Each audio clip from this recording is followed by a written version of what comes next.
Just a nurse. That's what Dr. Mercer called her when he thought she couldn't hear him, laughing to the attending physicians in the break room at St. Michael's Hospital in Atlanta. Just a nurse with steady hands and ice blue eyes that never blinked during the worst of it. They didn't know what those hands had held. They didn't know that the quiet woman organizing the trauma bay at 2:08 a.m. had already saved 847 lives, but only 23 of them were in a hospital. The night shift hummed around her. Fluorescent lights buzzed overhead like insects trapped in glass. The smell of antiseptic mixed with burnt coffee and something metallic underneath, the way blood always left a copper ghost in the air even after the cleaning crews finished. Brooke Sullivan moved through the emergency department with the terrifying fluid precision of someone who'd learned to work in spaces where hesitation meant someone died. She didn't rush. She didn't panic. She just moved, and things happened. The ambulance bays had been chaos for the last 6 hours. A mass casualty from a highway pileup, 14 cars, 7 injuries critical enough for level 1 trauma activation. Brooke had coordinated intake without raising her voice once. She'd anticipated the order of arrival, pre-positioned equipment, flagged the surgeon on call before the paramedics even radioed in with vitals. One of the paramedics, a man named Clayton who'd run 1,200 calls in his career, had deferred to her judgment on intubation placement without question. She'd told him where to position the patient for transport. He'd nodded and done it. No hesitation. No, I'll check with the doctor first. Just trust. Dr. Marcus Mercer had been watching. He stood in the corner of Trauma Bay 3, coffee cooling in his hand, observing the way Brooke moved between patients like water finding its level. She reached for the 14-gauge angiocath needle before the resident asked for it. She'd already calculated the femoral access point on the arterial bleed in Bay 4, already had the warming blanket positioned in Bay 1. Her long scar, the one running down her left forearm in a thin white line like old lightning, caught the overhead lights when she reached for supplies. Mercer noticed everything. The scar. The way her hands never trembled during compressions, never hesitated during needle placement. The way she gave orders to people with medical degrees on their walls and they obeyed without question. Mercer had attended Johns Hopkins. He'd published in 3 peer-reviewed journals. His family name carried weight in Atlanta's medical hierarchy, his uncle sat on the hospital board, his ex-wife was still connected to the Bancroft pharmaceutical family. He was the kind of doctor who understood institutional power the way a shark understands water. And what he was watching in the emergency department infuriated him. A nurse. A bedside caretaker with no advanced degree, no administrative title, no credentials beyond an RN license from some program in Ohio, was commanding the respect of paramedics, residents, and attending physicians. She wasn't asking. She was telling. And they were listening. The night wore on. 3 more traumas came through. Each one, Brooke was there, moving like muscle memory itself had consciousness. She set up a central line station before the surgeon requested one. She had 2 units of O-negative blood standing by for a penetrating chest wound at the exact moment the patient arrived. The attending physician, Dr. Helen Okonkwo, who ran the trauma program, had caught herself deferring to Brooke's judgment twice on vital sign interpretation and had said nothing about it afterward. Just continued working. Mercer watched and took mental notes. At 4:15 a.m., the bay finally quieted. 12 of the 14 patients were admitted or transferred. 2 were stable for discharge. The emergency department exhaled. Brooke stripped off her gloves, the latex snapped like gunshots in the sudden silence, and moved toward the staff lockers. Her shift had 4 more hours. She moved with the kind of economical grace that came from never wasting a single motion. A body trained to conserve energy in places where energy might mean the difference between walking out and being carried out. The locker room was empty.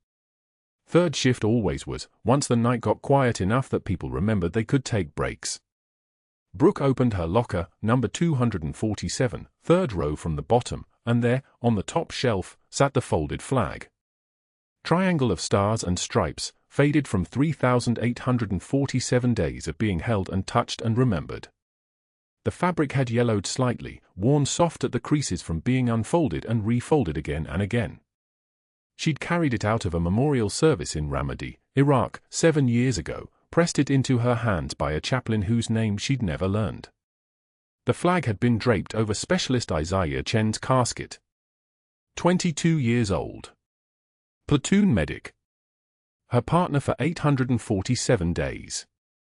She touched it with 2 fingers. Just that. A single contact point, the way you might touch a scar and remember how it got there. Her jaw tightened. She could smell him still, gun oil and desert dust and the copper iron scent that meant someone was bleeding out. She could hear the sound of the Black Hawk's rotors, the way the wind shear bent the light into something that looked like it was vibrating. 2 miles. That's how far she'd carried him through enemy fire, his blood soaking through her uniform, through her boots, into her hands until she couldn't tell where his wound ended and her skin began. The extraction point was just north, 2.3 kilometers across open ground that felt like crossing the surface of another planet while people who wanted her dead sent rounds downrange. Pain was data. That's what they trained you.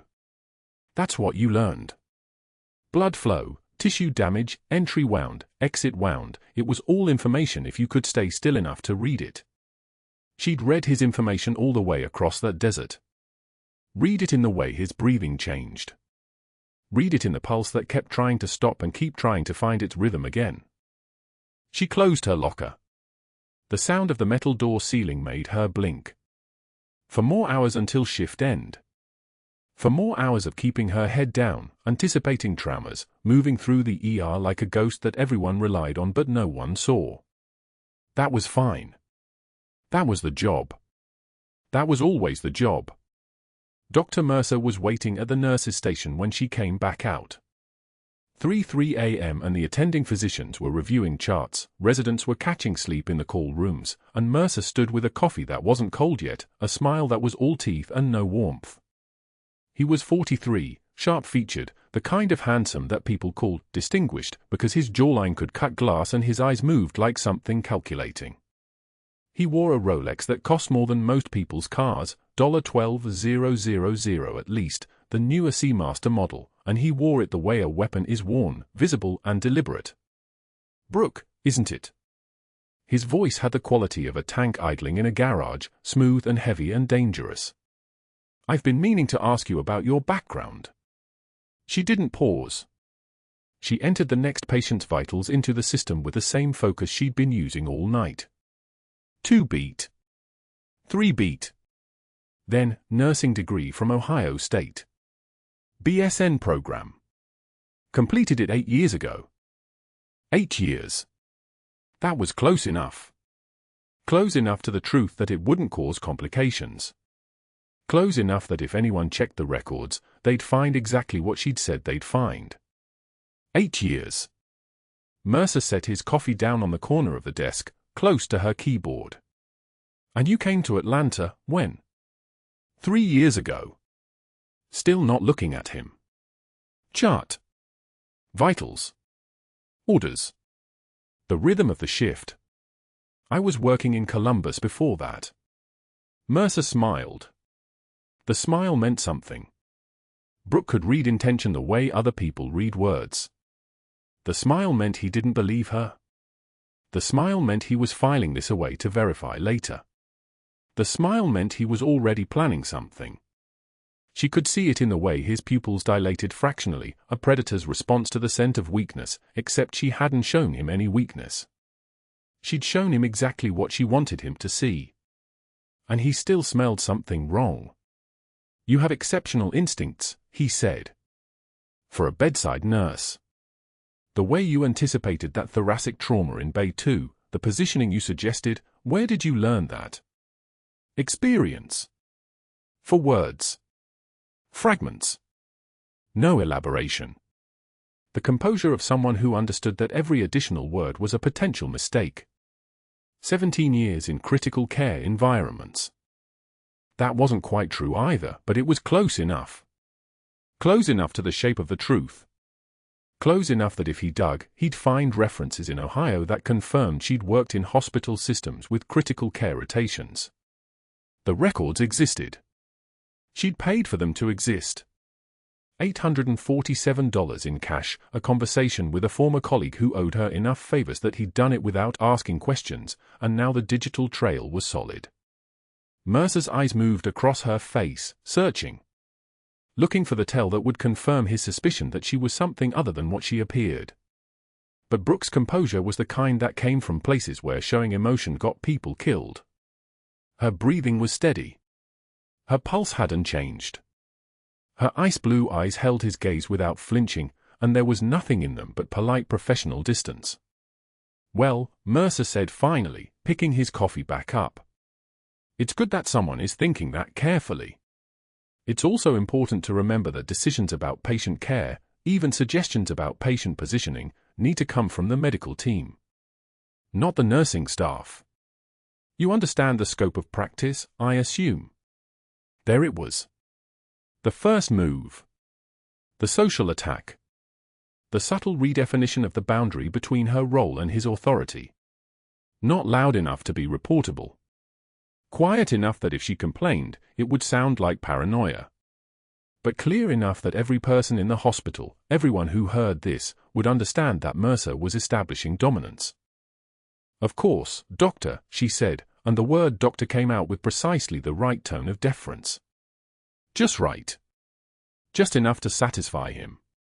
Just the right amount of show to make him believe he'd established his hierarchy. Mercer nodded once, satisfied with his territory marking, and walked away toward the attending physician station. The night shift continued. Fluorescent lights buzzed. The ventilator from Bay 4 wheezed its mechanical rhythm. Somewhere in the hospital, someone's daughter was being admitted. Somewhere, someone else was being discharged. The great pulse of the emergency department, the endless tide of people breaking in pieces and needing to be put back together. Brooke returned to the charts. For more hours.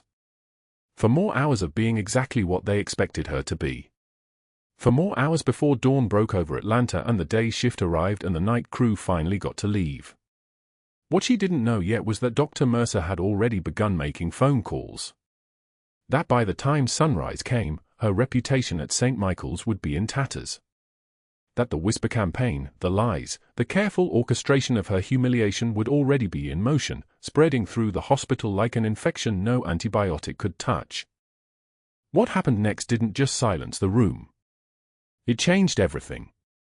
The write-up appeared on Monday morning, typed in clinical language designed to wound without screaming. Disciplinary action, Nurse Sullivan in bold letters across the unit board outside the ER. Overstepping scope of practice. Inappropriate clinical decisions. Insubordination. Dr. Mercer had ensured every staff member saw it, residents, attendings, custodial, before Brooke even clocked in. The paper was laminated. Permanent. She stood in front of it for 6 seconds, read it once, then turned and walked to the supply closet without changing her expression. Her hands didn't shake as she pulled on gloves. Her breathing stayed even. The room went dead silent when she emerged and began her shift, moving between beds with the same tactical precision as always, except now the eyes followed her differently. Pity mixed with distance. The kind of look people give to someone already marked. Dr. Mercer found her in the hallway outside room 347 on Wednesday afternoon. Nurse Sullivan. Not her name. A name.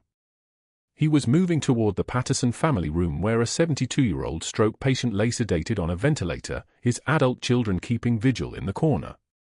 Brooke was adjusting the PEEP valve on the vent, checking the settings against the physician's orders, when Mercer's voice cut through the mechanical wheeze of the machine. "Are you practicing medicine without a license again?" His tone carried the weight of a sledgehammer wrapped in velvet. The family's heads turned in unison. The 2 adult children exchanged a glance, worry, uncertainty, the kind of doubt that plants itself in people's minds like seeds. Brooke's jaw tightened. Just barely. A muscle clench at the corner of her mouth that lasted maybe half a second. She turned slowly from the ventilator, straightened, and fixed Dr. Mercer with a cold flat stare. 5 seconds of silence stretched between them. The heart monitor beeped its steady rhythm. The ventilator wheezed. The fluorescent lights overhead hummed their electric prayer. The setting you ordered would have collapsed his lung in 40 minutes, doctor. Her voice had dropped an octave. I corrected it. Then she walked past him without another word, brushing his shoulder as she moved through the doorway. His face went the color of spilled wine. The family watched her leave, then looked at their father, then looked at Mercer, and the seed of doubt had taken root. But that wasn't the worst part. 2 days later, in the break room on the 3rd floor where nurses gathered during their breaks to eat lunch and pretend the hospital wasn't slowly killing them, Brooke opened the refrigerator door and felt the temperature drop another 20 degrees. 3 nurses sat at the small table by the window, Martinez, Chen, and Jackson, people she'd worked beside for 8 months, people whose kids she'd asked about, people she'd covered extra shifts for without complaint. Their heads turned when she entered. Nobody spoke. Martinez set down her plastic container. Chen reached for her bag. Jackson took one last bite of her sandwich. Then, in a synchronized movement that felt choreographed, they gathered their lunches and stood. One by one. No eye contact. No excuse about being late for something. Just the soft scrape of chairs, the zip of a lunch bag, the click of the refrigerator door as they filed out, leaving her alone with the vending machine's mechanical hum and the sound of her own breathing. She opened her lunch container slowly. Chicken and rice. She ate in silence, her expression unchanged, her fork moving with mechanical precision. The vending machine buzzed. Outside the window, Atlanta's afternoon traffic moved in the distance like blood cells circulating through a body. She sat there for 18 minutes. Alone. The hiss of air escaping from someone's soda can in the corner felt louder than it should have. Dr. Mercer had orchestrated this with the precision of a chess master, not through direct orders, but through suggestion, insinuation, the subtle manipulation of institutional power. He'd spoken to the charge nurse about concerns regarding Brooke's judgment. He'd mentioned to Martinez that the write-up had been necessary, that he respected the nursing staff but sometimes newer nurses needed guidance. He'd suggested to Chen that working closely with someone like Brooke might reflect poorly on her own credentials. The message was delivered in fragments, deniable, impossible to prove, but effective in ways that direct bullying could never be. His power source was the hospital itself, his reputation as a competent physician, his seniority, his access to the institutional machinery that moved people like chess pieces. By Friday morning, Brooke's isolation was complete. She worked her shifts. She answered pages. She moved through St. Michael's like a ghost passing through a wall, present but not part of the structure. The nursing staff didn't need to avoid her anymore because the work itself had already separated her. When she asked for help transferring a patient, there was a delay. A hesitation. When she mentioned a concern about a medication order, it was noted but not acted upon. When she sat in the break room, people found excuses to leave. Her jaw never loosened. Her voice never wavered. She didn't eat in the break room again. She brought her lunch container from home, ate it in the locker room where the folded flag from Ramadi sat in a small box on the shelf, that triangle of stars and stripes from 7 years ago, from a teammate whose blood she'd knelt in, from a weight she carried that nobody at St. Michael's understood. She touched it sometimes on the night shifts, her fingers tracing the sharp fold of the triangle, and remembered what real stakes felt like. The hospital's politics felt like children's games compared to Ramadi. Compared to extraction points. Compared to the moment when you had to choose between following orders and keeping someone alive. She had made the right choice then. She made it again here, every single day, by refusing to break, refusing to explain, refusing to give Dr. Mercer the satisfaction of seeing her crack. The trembling wasn't fear. It was restraint. It was discipline. It was the same discipline that had kept her alive in the desert for 7 years, and it would keep her alive here too. And then Thursday night at 9 p.m., the ambulance arrived. Brooke was finishing charting on a patient when the call came through the overhead speaker, incoming trauma. 76-year-old male. Massive cerebrovascular event. ETA for minutes. The words were routine. The dispatcher's voice was calm. But something in the timing, something in the weight of that moment, made Brooke look up from her computer screen and feel a coldness move down her spine like someone dragging ice across her skin. She stood without conscious decision, moved toward the trauma bay, her muscle memory already shifting into the mode that had defined the first 26 years of her life before she'd traded her combat fatigues for scrubs. The ambulance doors burst open at 9:07 p.m. The paramedics were moving fast, professional, and the patient on the stretcher was a man in his 70s wearing a military uniform, a dress blues, not combat gear, but the uniform itself was enough to make her step back and take a breath. General Raymond Hayes. For stars. Special Forces insignia. His face was slack from stroke, his left side completely unresponsive, his eyes closed in the kind of unconsciousness that might or might not be permanent. Dr. Mercer was already there, already taking charge, already barking orders in the voice he used when power mattered. Brooke moved into position as they transferred the general onto the hospital bed, hands moving on their own, for access, monitors, the flow of controlled chaos that she'd orchestrated 1,000 times before. That's when she saw it. His left arm, exposed as they cut away his uniform sleeve to start the for access. Tattoo. Block letters. Old. Faded but deliberate. Her name. Sullivan. With a date underneath, the 24th of July, 2017. The date they'd pulled him out of Sanjan Valley. The date of the extraction. The date she'd carried him 2 miles through enemy fire to the LZ where the 160th SAW Night Stalkers were waiting with their MH-60 Blackhawk rotors screaming against the desert heat. Brooke's hands paused for approximately 0.3 of a second. Nobody noticed. In the controlled violence of a trauma intake, 0.3 of a second was nothing. Her breathing shifted, shallower, more controlled, the kind of breathing she'd trained for when her body needed to function while her mind was processing information that changed everything. She finished securing the 4-line. 16 gauge, in the antecubital fossa, blood flow immediate and bright.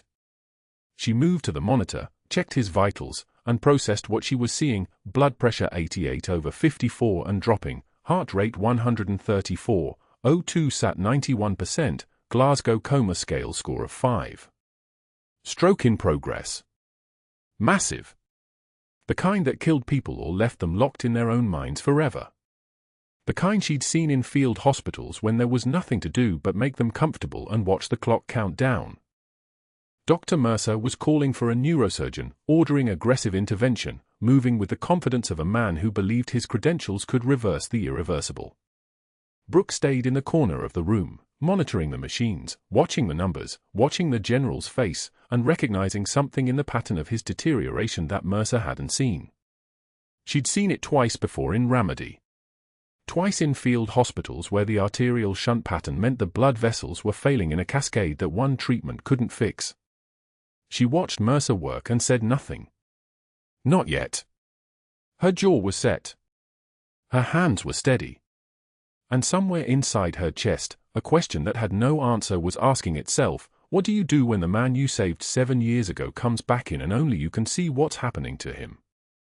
The general came in at 9 o'clock on a Thursday night, unconscious, his left arm draped across the stretcher rail like something already dead. Ambulance crew called it a massive stroke, sudden onset, found him on the sidewalk outside his hotel on Peachtree Street. Paramedics said he'd been down for 8 minutes before they loaded him. Brooke heard the bay doors crash open, heard the radio traffic crackling urgent codes, and she was already moving toward Trauma Bay 3 before the charge nurse could assign the bed. She didn't plan to look at his uniform. Standard protocol, quick assessment, vitals, pupils, reflex checks, but the uniform caught her eye first. 4-star rank insignia. General Raymond Hayes. The name hit her like a defibrillator paddle. Then she saw his left forearm. Block letters. Capital B-R-O-K tattooed there in dark ink like a scar that never healed, just got permanent instead. Her hands steadied themselves through the rest of the assessment, blood pressure 128/82, pupils reactive but sluggish, left side weakness, right pupil slightly blown, but her mind was traveling backward 7 years to Ramadi, to the compound they'd cleared in Jolan district, to the moment his leg got shattered by fragmentation and she'd wrapped the femoral artery compression with her own combat tourniquet while rounds snapped overhead like angry wasps. She'd carried him 2 miles through enemy fire to the extraction point. 2 miles with a 220-pound general bleeding out against her shoulder and his arm gripping her neck so tight she couldn't breathe properly. When the Black Hawk lifted off, he'd looked at her with eyes like a man who'd just seen God negotiate his survival, and he'd said, "I'm getting your name tattooed. You're my second chance." She'd thought he was delirious. Shock did that to people, made them say things they forgot when the painkillers wore off. He'd remembered. Brooke moved through the initial stabilization with the muscle memory of someone who'd triaged gunshot wounds in forward operating bases. Oxygen saturation climbing on the high-flow mask. 2 full lines, 16-gauge needles, fluid running wide open. She monitored his pupils religiously, checking every 15 minutes for any sign of increased intracranial pressure, watching for that subtle dilation that meant the stroke was expanding, stealing more of his brain by the minute. By 2 in the morning, the CT results confirmed what the clinical exam had screamed: massive ischemic event in the right hemisphere with early edema. The neurosurgeons had already called it, nothing surgical to offer, nothing to do except watch and hope his brain swelling didn't finish what the stroke had started. Dr. Mercer appeared twice during the evening rounds. The first time he glanced at the general's chart, muttered something about stroke protocol, and left without actually examining the patient. The second time, around midnight, he stood at the foot of the bed for 30 seconds, asked if Brooke had run the arterial blood gas panel, and when she said yes, didn't ask to see the results. Just nodded and walked away like a man checking boxes instead of assessing a human being. Brooke didn't sleep.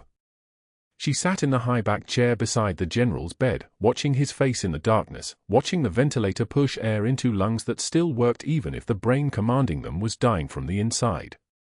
The monitors beeped their steady rhythm, beep, beep, beep, like a metronome counting down something. His tattoo caught the pale glow of the monitor lights.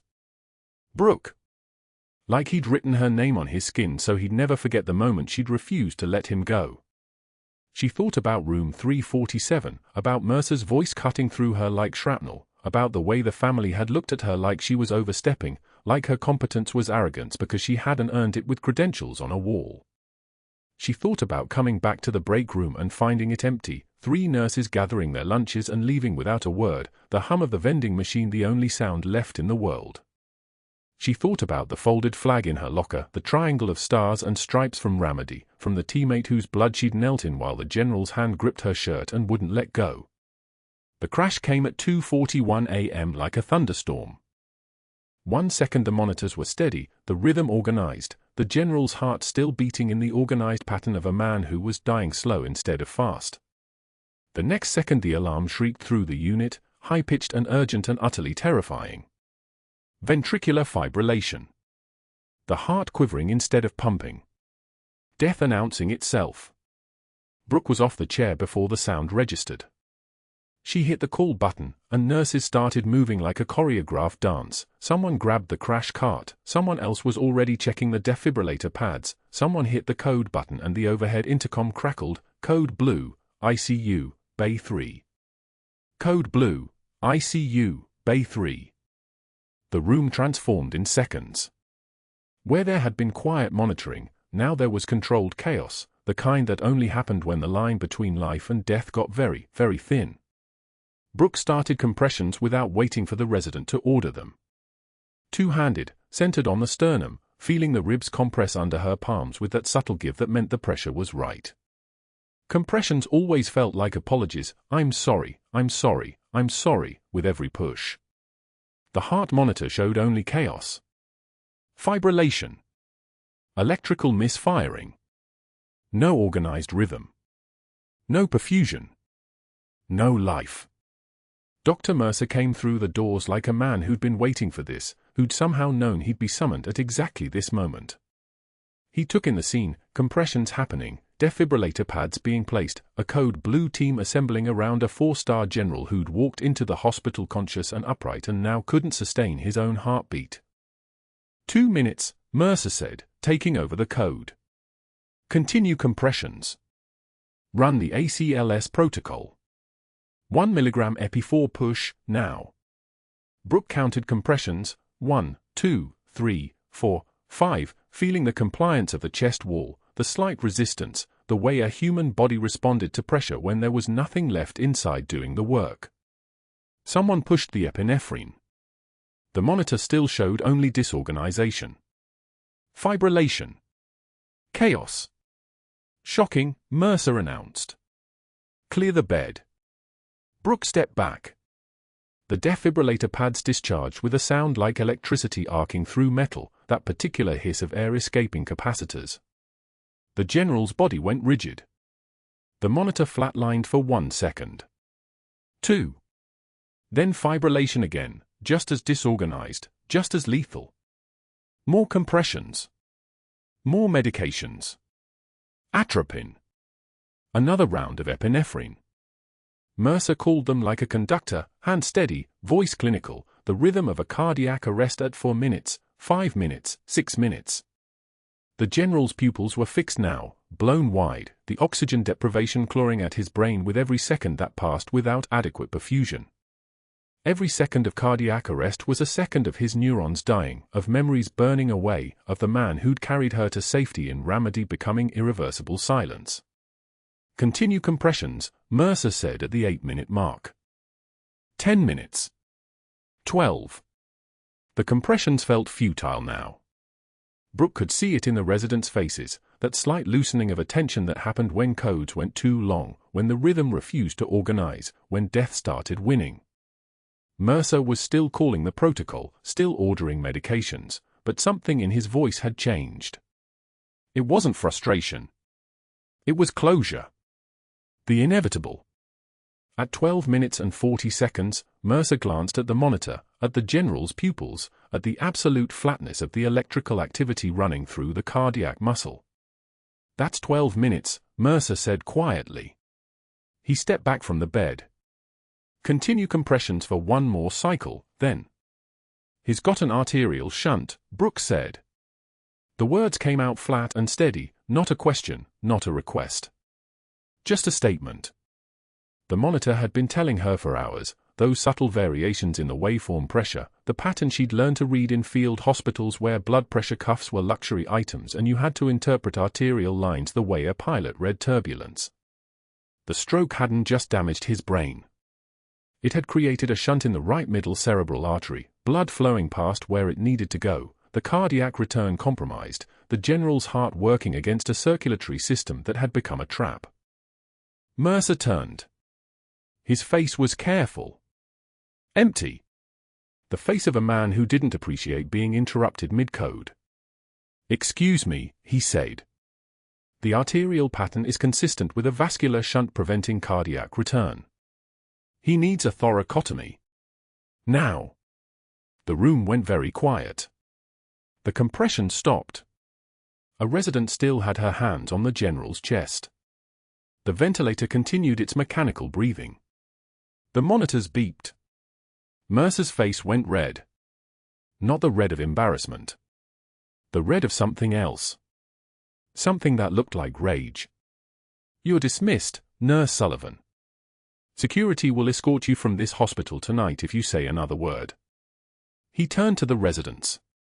"Document that Nurse Sullivan attempted to interfere with the clinical code and make a call to security immediately.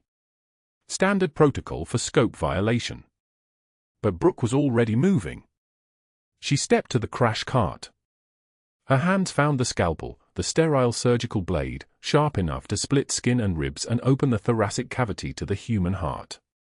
She'd used one exactly like it 7 years ago in Ramadi, when a sniper round had collapsed a Special Forces medic's left lung and she'd performed a needle decompression with a 17-gauge angiocatheter and her own steady hands while incoming fire chewed up the mud around them. "Security! Now!" Mercer screamed. Brooke met his eyes once. Just once. That cold, flat stare that had watched men die and hadn't blinked. That had seen the worst the human body could offer and had learned not to flinch. "You can fire me after I save his life," she said. Then she made the first incision. The scalpel bit into the sternum with the same resistance she'd felt 7 years ago in a field hospital outside Fallujah, except this time the crash cart's surgical blade was dull and the fluorescent lights were too bright, and Dr. Mercer was screaming like a man watching his authority hemorrhage in real time. Brooke didn't hesitate. Her hands, already slick with blood from the failed chest compressions, moved with the muscle memory of 40 combat saves, 40 soldiers pulled back from the edge when standard medicine failed. Crack the ribs. Don't think about the consequences. Think about the arterial pattern. Think about sinus rhythm. Get her away from him. Mercer lunged forward, his expensive shoes slipping on the wet tile floor, but two nurses, the same nurses who'd abandoned their lunches when he whispered poison about her, stepped between him and the operating table like they'd been waiting for permission to choose a side. They didn't speak. They just moved.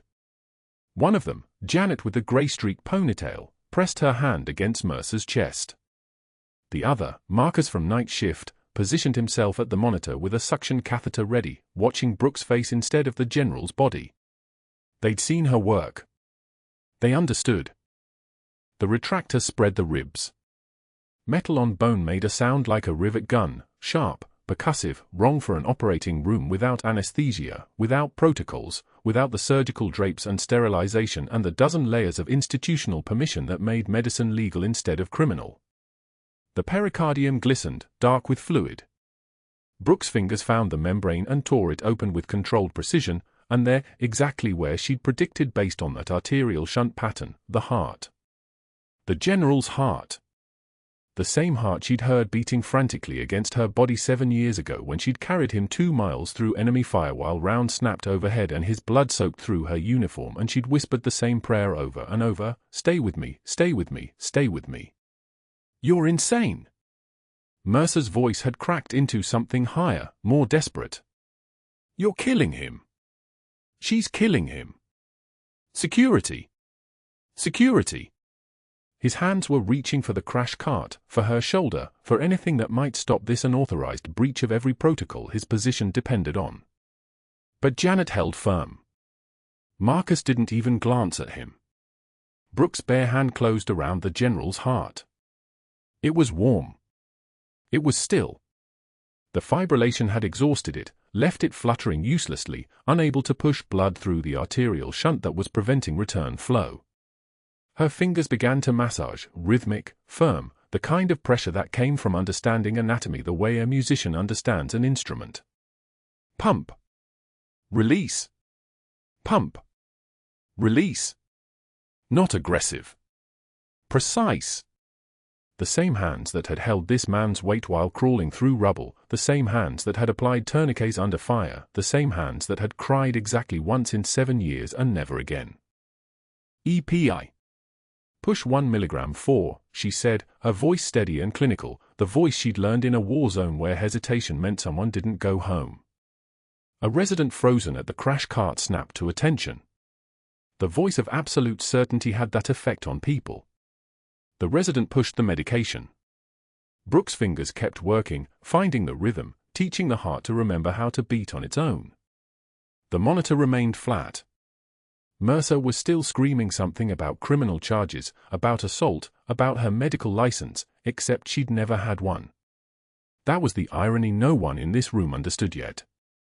The irony that would destroy him. She continued massaging. 30 seconds. 45.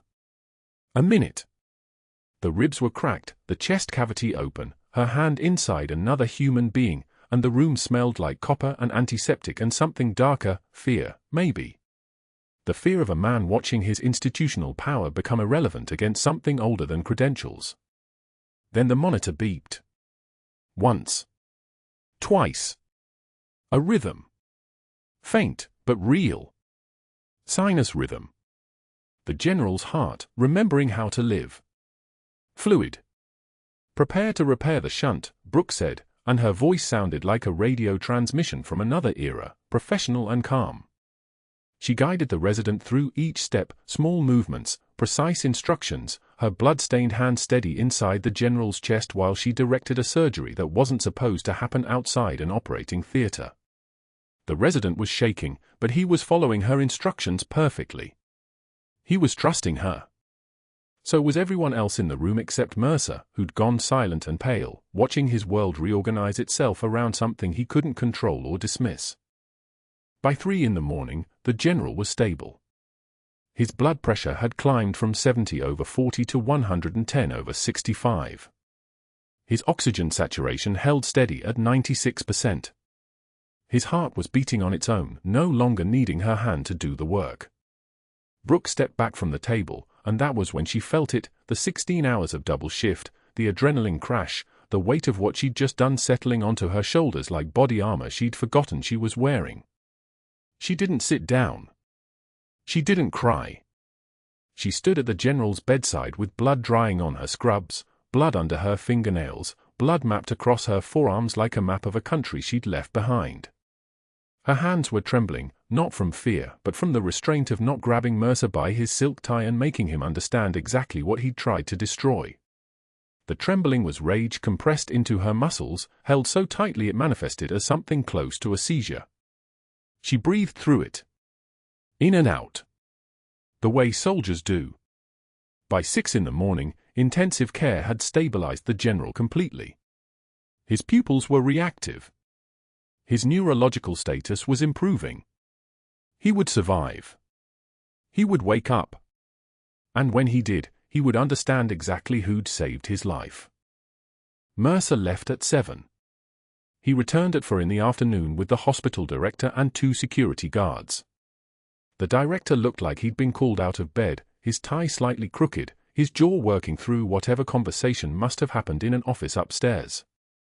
Mercer was pointing at Brooke, his voice loud and righteous again, the authority reasserting itself in his vocal cords now that he'd had hours to rebuild his narrative. That woman attempted an unauthorized surgical procedure, Mercer was saying. She assaulted a patient, endangered his life, and violated every standard of care in this institution.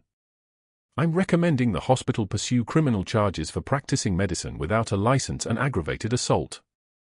The hospital director looked at Brooke. Just looked.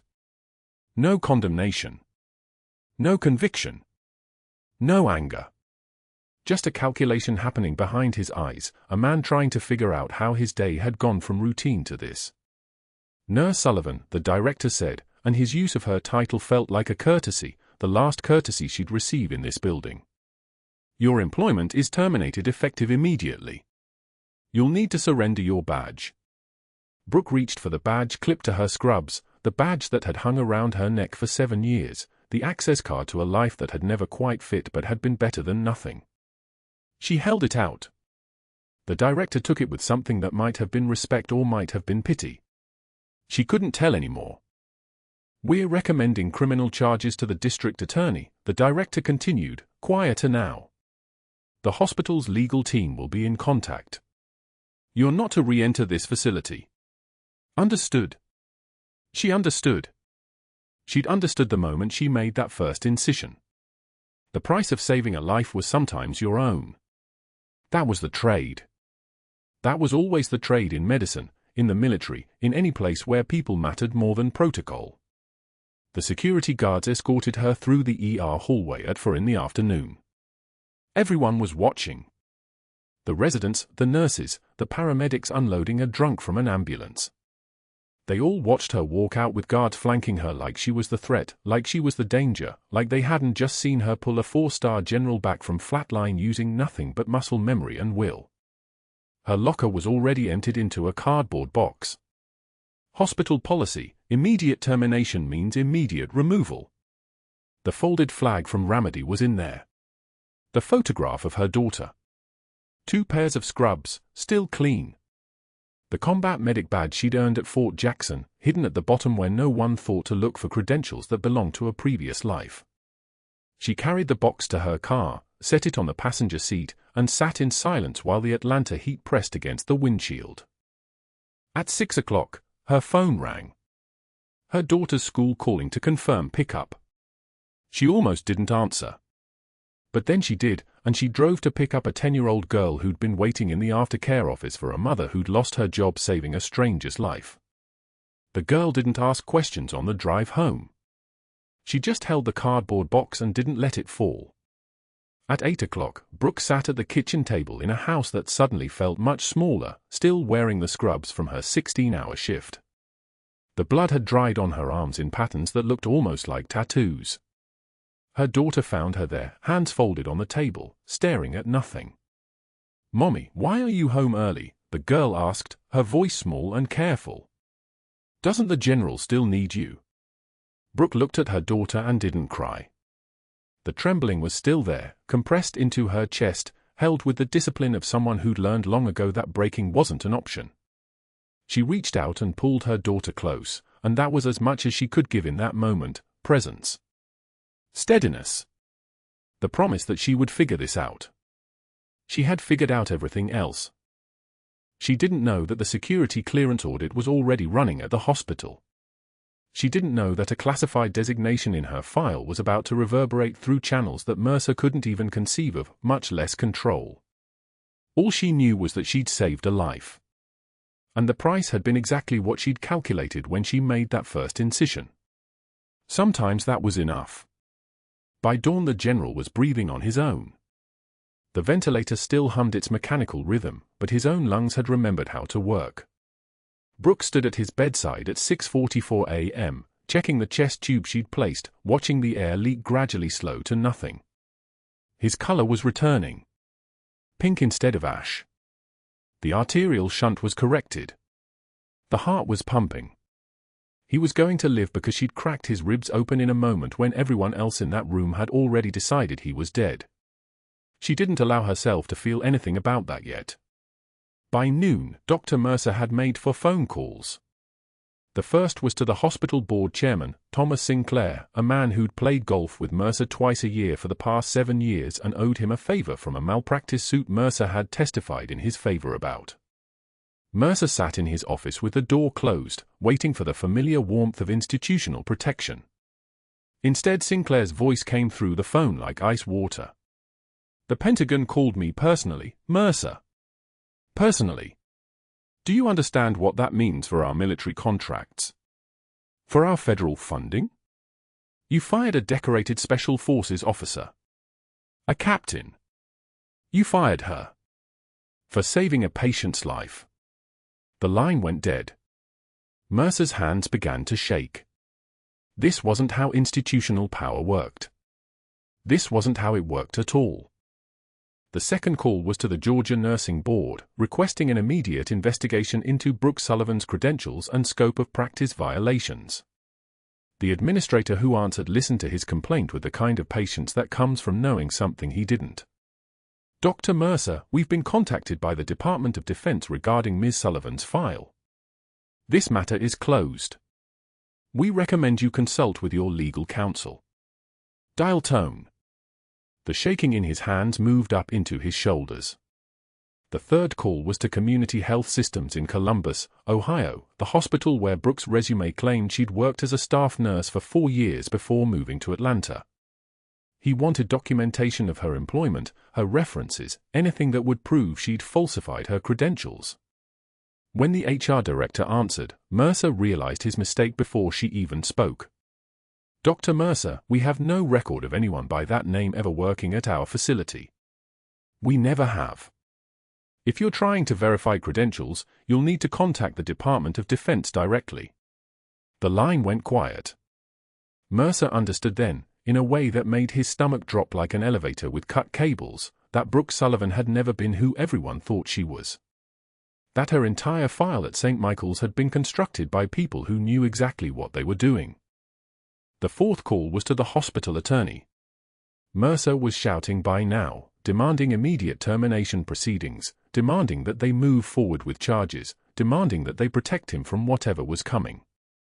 The attorney's voice was the color of November, gray and cold and certain. "Dr. Mercer, we're being advised by counsel to issue a formal apology to Ms. Sullivan. In writing. Today. I suggest you prepare a personal statement acknowledging your actions and your intent to undergo professional remediation." Mercer hung up first, then sat in the dark of his office for 3 minutes without moving. The wall seemed to be getting closer. By 2:06 p.m., word had spread through St. Michael's like infection through a wound. The quiet nurse everyone ignored, the one who disappeared for 16 hours and came back in the back of a security escort with a cardboard box of her locker, was a war hero. Captain Brooke Sullivan. Special Forces. 2 combat tours. The woman who'd been called overstepping and ambitious and too confident in her clinical judgment had saved a 4-star general's life by performing an unauthorized surgical procedure that Mercer said was impossible. The nursing staff who'd filtered out of the break room one by one while Brooke sat alone with the vending machine began to understand what they'd participated in. The isolation. The silence. The message that she didn't belong. By 2:24 p.m., 3 of them had cried in the bathroom. By 3:16 p.m., they were gathering outside the general's room, watching through the window as Brooke checked his vitals, and the weight of their complicity was visible in the way they couldn't meet each other's eyes. Mercer tried to control the damage.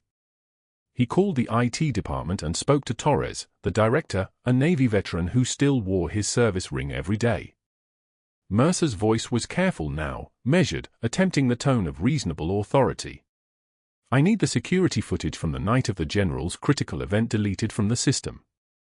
There were privacy concerns. Family requested it. Standard procedure. Torres listened and said yes, absolutely, he'd handle it personally.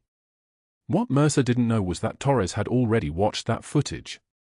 He'd seen Mercer screaming while Brooke's hands moved with the precision of someone who'd done this before, who'd done it in desert heat under fire, who'd done it knowing that if she failed, people died. He'd seen Mercer try to physically interfere with life-saving care. He'd seen Mercer order security to remove her while she was performing cardiac massage. Torres had saved everything. Every frame. Every second. He'd also saved the logs of Mercer's attempts to access and delete the footage himself, 15 separate tries over the course of 4 hours, each one logged, each one failed because Torres had changed the permissions. By 3:15 p.m., Torres had compiled a file and forwarded it to the State Medical Board with a cover letter that began, "I am providing this documentation as evidence of attempts to obstruct and destroy evidence in a patient care matter." Security escorted Brooke out of St. Michael's at 4:27 p.m. She'd been there for 16 hours straight. The time stretched behind her like something she'd moved through rather than lived through. The adrenaline had burned away hours ago, leaving only the hollow clarity of exhaustion. Her badge was deactivated. They gave her the physical card anyway, told her to turn it in at the main desk. She didn't bother. She walked out through the ER bay doors with her locker contents in a cardboard box, still wearing the scrubs she'd performed a field thoracotomy in. The blood had been washed off hours ago, but she could still smell it underneath the hospital antiseptic. Copper and salt. The smell of keeping someone alive. The security guard who escorted her out, an older man named Kevin who'd always nodded at her in the hallways, couldn't look at her face. "For what it's worth," he said quietly, "everyone knows what you did. Everyone knows." She didn't respond. She walked to her car in the afternoon Georgia heat, placed the cardboard box on the passenger seat, and drove home in silence. Her daughter found her at 6:17 p.m., sitting at the kitchen table in her scrubs. Brooke hadn't moved since she'd come home. The cardboard box was still in her car. The scrubs were still on her body. The folded flag was in her locker, still at St. Michael's, locked in whatever equipment room they'd assigned to her absence. She was staring at her hands like they belonged to someone else. Her daughter, Emma, was 8 years old, and she came through the kitchen door with the kind of direct observation that only children possessed. "Mommy, why are you home? The general still needs you. You said he had bad numbers." The sentence broke something that had been holding together through sheer force of will. Brooke's hands came up to cover her face, and the sound that came out was not a sound she recognized. Not a sound she allowed herself to make. Not a sound that belonged to someone trained to compartmentalize, to endure, to survive. Her daughter froze for 3 seconds, then moved to her, climbing into her lap the way she had when she was younger, and Brooke held her with hands that were shaking for the first time since she'd cracked open a general's chest and demanded that he live. "Why, Mommy? Why are you home early?" She didn't have an answer. Not yet. The truth was coming, though. It was already in motion. The Pentagon had made its calls. The Department of Defense had activated protocols. The classified designation in her personnel file, the one that should have been burned, that should have never existed, that made her a ghost on paper and a legend in the special operations community, had been authenticated by people who knew exactly who she was and what she was capable of. By tomorrow morning, everything would change. The military contracts, the federal funding, the quiet understanding that some people were worth protecting no matter what it cost. By tomorrow morning, Dr. Mercer would understand that he'd made a mistake so fundamental, so catastrophic, that there was no returning from it. But tonight, Brooke Sullivan sat at her kitchen table with her daughter against her chest and let herself cry in the dark, because the general still needed her and she'd been erased, and the only thing keeping her from falling entirely was the knowledge that her daughter believed she would fix this. That she would find a way back. She didn't know yet that the way back was already being built by people who'd never forgotten her name. Discover how one nurse's hidden past and one general's gratitude exposed a system that punishes excellence and rewards ego, and how the truth about who Brooke Sullivan really is will change everything. What would you do if you held a secret that could change everything? Subscribe, like, and let me know in the comments below.